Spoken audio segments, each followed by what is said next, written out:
Halo Velas, kembali lagi di dalam video pembahasan soal-soal yang berkaitan dengan TKA Kimia. Dan hari ini kita akan spesifik membahas topik tentang sistem periodik atau sifat-sifat yang berkaitan dengan tabel periodik ya. Terkait itu menentukan dia terletak di golongan apa, periode apa, dan sifat-sifat yang menyertainya. Nah, untuk soal yang pertama ini kita diberikan 4 unsur berbeda dengan nomor atom yang berbeda juga. Nah, pertanyaannya adalah di antara keempat unsur ini, mana yang terletak dalam satu golongan? Oke, silakan pause atau stop sebentar video ini dan cobalah untuk mengerjakan soal seperti ini. Kemudian, kita lanjut ke pembahasan. Untuk mengerjakan soal seperti ini, maka untuk menentukan golongan atau periode suatu unsur itu berada, kita bisa menggunakan konfigurasi elektron. Oke, kita mulai yang pertama dulu. 15 Ki. Berarti 1s2, 2s2, 2p6, 3s2, 3p3. Seperti ini, totalnya 15 ya. Kita lihat bahwasanya dia berakhir dengan subkulit S plus P. Berarti dia terletak di golongan utama ya. Seperti itu. Kemudian untuk menentukan lebih spesifik dia golongan keberapa, kita jumlahkan saja nih elektron pada suborbital S dan P. Totalnya adalah 5 nih. Berarti dia terletak pada golongan 5A. Seperti itu. Kemudian kita lanjut ke unsur berikutnya 16P. Berarti 1s2, 2s2, 2p6, 3s2, 3p4. Sama seperti unsur Ki, dia berakhir dengan subkulit S plus P. Kita tinggal jumlahkan aja nih angka 2 dan angka 4. Di totalnya adalah 6A. Berarti unsur P dan Q tidak dalam satu golongan karena mereka berada di golongan 5 dan 6. Lebih tepatnya bersebelahan. Maka opsi A itu sudah salah ya. Kita lanjut ke unsur berikutnya. 33R. Berarti 1s2, 2s2, 2p6, 3s2, 3p6, 4s2. Berarti udah berapa nih? 10, 20 ya. 4s2, 3d10, 4p1. Seperti ini ya. Jadi dihitung lagi ya. Perhatikan untuk perhitungannya jangan sampai keliru. Berarti 1s2 ke 2p6 10, terus 20, 31. Oh, masih kurang ya. Dia 4p3. 4p3 seperti ini. Oke, diperhatikan lagi, dicek lagi apakah benar dia sudah memenuhi. Sudah ya. Oke. Nah, untuk konfigurasi ini kita bisa tuliskan kembali juga nih versi yang lain. Jadi 1s2, 2s2, 2p6, 3s2, 3p6, 3d10, 4s2, 4p3. Seperti ini. Bolehkah menulis seperti ini? Boleh. Asalkan subkulit di orbital D itu elektronnya terisi penuh semuanya. Seperti itu. Oke. Nah, sekarang kita cek nih bahwasanya dia berakhiran dengan subkulit S plus P. Oke. Nah, kita tinggal jumlahkan juga nih. Berarti 2 tambah 3. Berarti dia ya betul 5A. Seperti ini. Berarti itu sudah menemukan jawaban nih. Berarti Q dan R itu terletak di golongan yang sama. Seperti itu. Jadi opsi jawabannya adalah yang D, Q dan R. Kita lanjut ke pembahasan soal berikutnya. Oke, kita punya suatu atom X nih. Atom yang tidak dikenal, tapi kita bisa mengetahui dia terletak di golongan dan periode berapa dengan bantuan maksud saya bilangan kuantum. Di sini kita punya nilai N sama dengan 3, L-nya 2, M-nya 0, S-nya plus setengah. Seperti ini. Oke, berarti N-nya sama dengan 3. Kemudian L-nya sama dengan 2. Oke, nah yang perlu diingat adalah nilai L itu menunjukkan jenis orbitalnya. Kalau nilai L sama dengan 0, berarti dia menunjukkan orbital S. Kalau L-nya sama dengan 1, berarti dia orbital P. Kalau L-nya 2, berarti dia orbital D. Dan kalau L-nya 3, berarti dia orbital F. Nah, karena L-nya 2, berarti dia masuk ke orbital D. Kemudian jumlah elektronnya itu terakhir kali dijumpai mengisi pada angka 0. Karena kita tahu bahwa orbital D itu memiliki 5 kamar. Jadi kita tunjukkan dulu ini orbital D. Terus ini menunjukkan kamarnya nih. Ingat orbital D itu punya 5 kamar kosong ya. Yang diberi notasi dari negatif 2, negatif 1, 0, positif 1, hingga positif 2. Kemudian nilai bilangan spinnya itu bernilai positif. Artinya spin elektronnya itu bergerak ke arah atas. Oke, berarti pengisian elektronnya kita mulai dari negatif 2, negatif 1, dan berakhir di angka 0. Seperti itu. Sehingga kesimpulannya elektron valensi dari atom X itu memiliki nilai 3D3.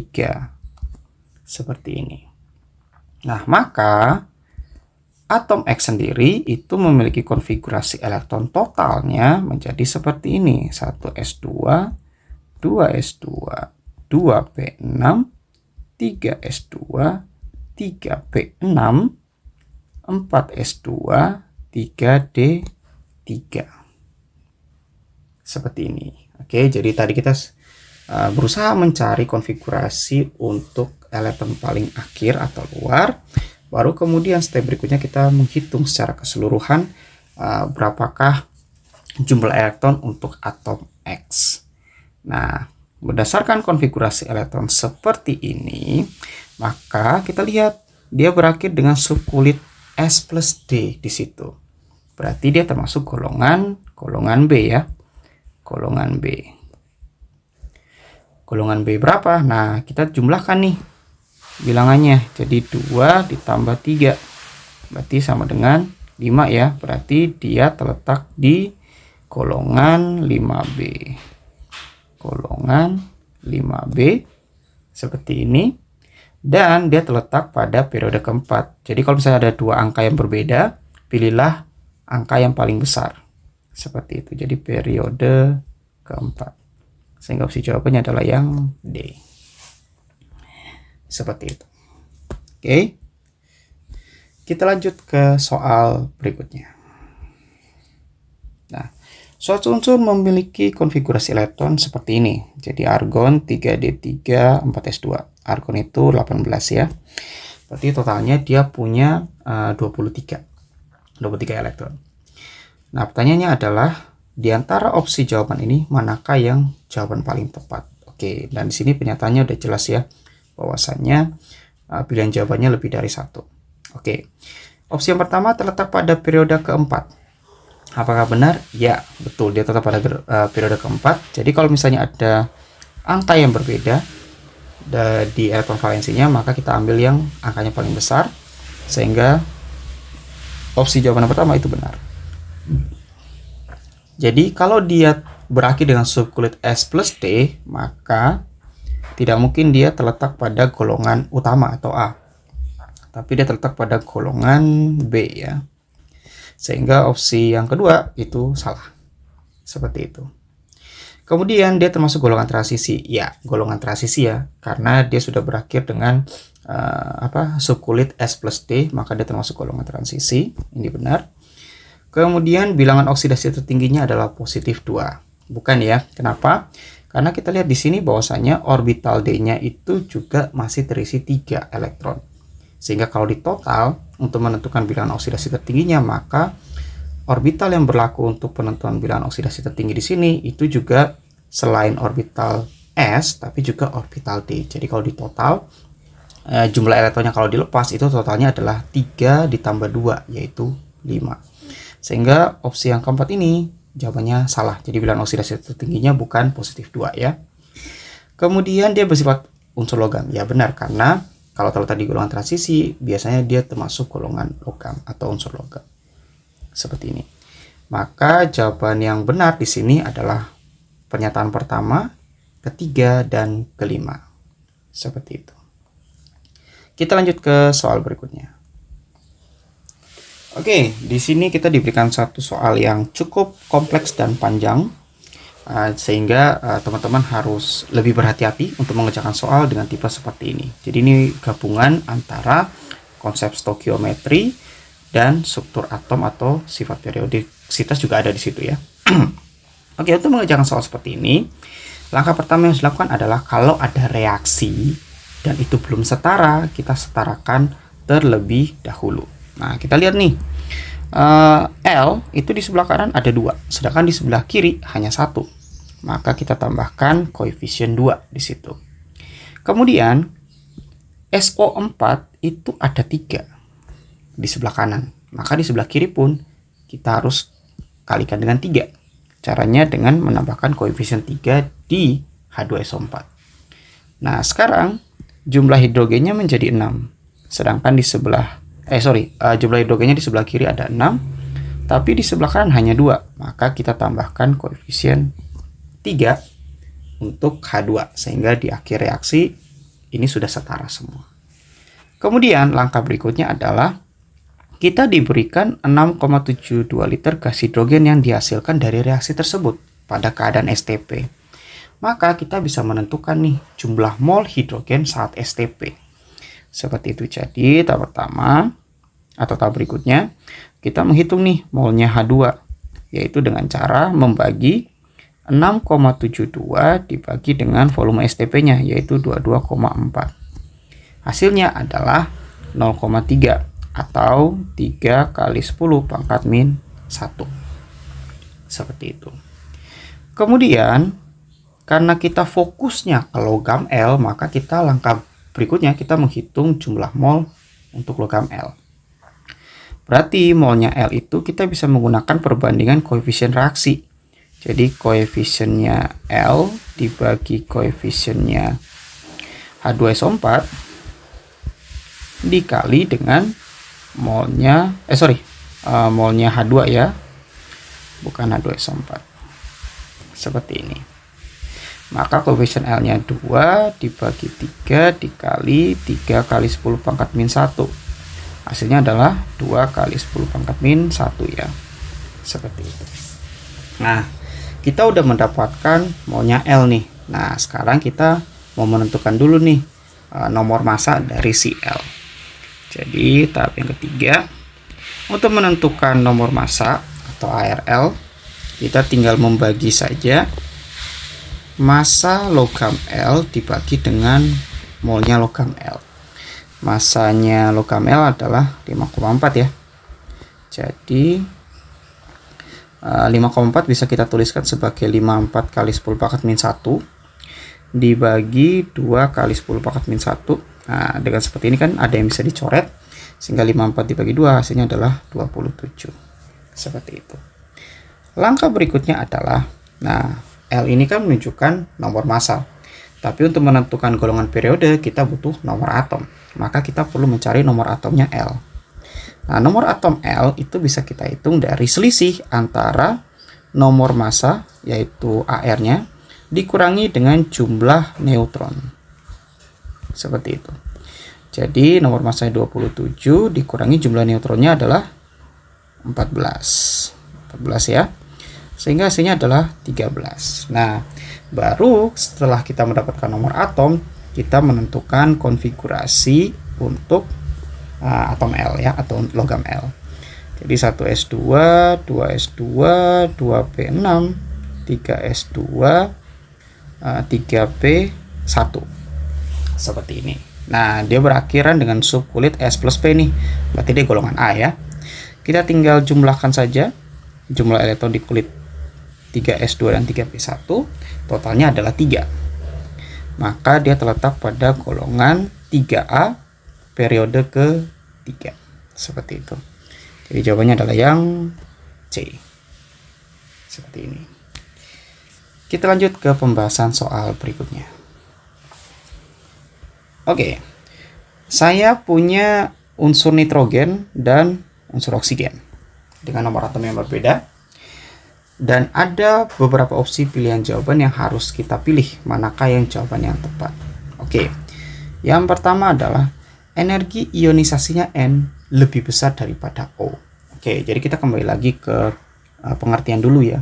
Jadi energi ionisasi adalah energi yang diperlukan untuk melepaskan elektron dari suatu atom dalam keadaan gasnya. Nah, energi ionisasinya N itu lebih besar. Kenapa lebih besar? Nah, energi ionisasinya N kenapa lebih besar? Nah, ini berkaitan dengan konfigurasi elektron. Oke. Jadi pernyataan yang pertama bisa kita tuliskan seperti ini. Jadi 1s2, 2s2, 2p3 dibandingkan dengan oksigen ya. 1s2, 2s2, 2p4. Nah, kenapa energi ionisasinya N jauh lebih besar daripada oksigen? Ini berkaitan erat dengan yang namanya kestabilan.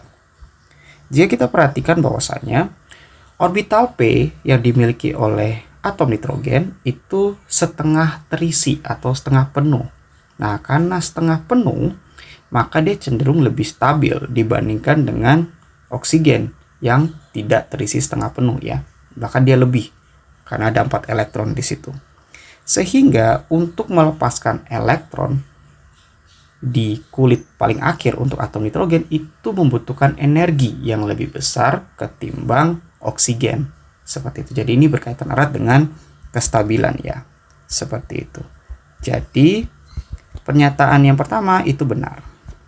Karena itu tadi ya, karena elektron itu terisi setengah penuh di orbital P. Seperti itu. Kemudian keduanya mempunyai jumlah elektron tak berpasangan yang sama. Tentu saja tidak ya. Kalau di nitrogen itu ada 3 elektron tidak berpasangan, sedangkan di oksigen itu ada 2 elektron tidak berpasangan. Jadi kalau misalnya kita mau gambarkan dalam bentuk orbital ya, orbital P seperti ini. Untuk nitrogen seperti ini. Jadi totalnya ada 3 elektron tidak berpasangan. Sedangkan untuk oksigen 1, 2, 3, 4. Ada 2 yang tidak berpasangan. Sehingga pernyataan yang kedua ini salah. Seperti itu ya. Kemudian dengan berat yang sama, jumlah molekul N2 lebih besar daripada O2. Oke. Jadi kalau misalnya kita perhatikan aja jumlah MR-nya. MR-nya itu 28.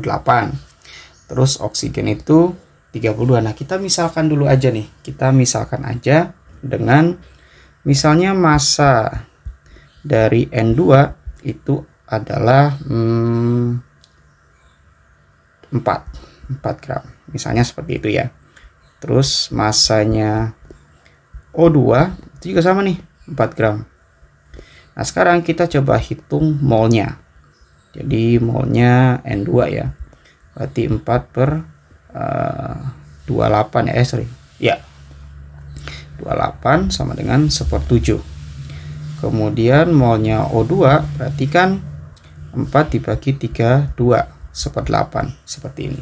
Nah, kita bisa perhatikan 1/7 dan 1/8 ini aja yang lebih besar adalah yang nitrogen. Seperti itu. Maka berat yang sama, sekalipun beratnya sama, tapi secara jumlah molekul itu N2 jauh lebih besar daripada oksigen. Seperti itu ya. Maka opsi jawaban yang ketiga itu bernilai benar. Dan yang terakhir, keduanya terletak pada golongan yang sama, itu sudah salah ya. Sudah salah. Seperti itu. Jadi mereka tidak terletak pada golongan yang sama. Seperti itu. Jadi opsi yang keempat itu salah. Seperti itu ya. Oke, sehingga opsi jawaban yang benar itu adalah opsi pertama dan ketiga. Oke, sekian untuk video pembahasan soal TKA yang berkaitan dengan topik sistem periodik. Oke, kita berjumpa lagi di pembahasan selanjutnya. Silakan like dan komen ya, jangan lupa karena itu sangat penting buat saya. Oke, see ya.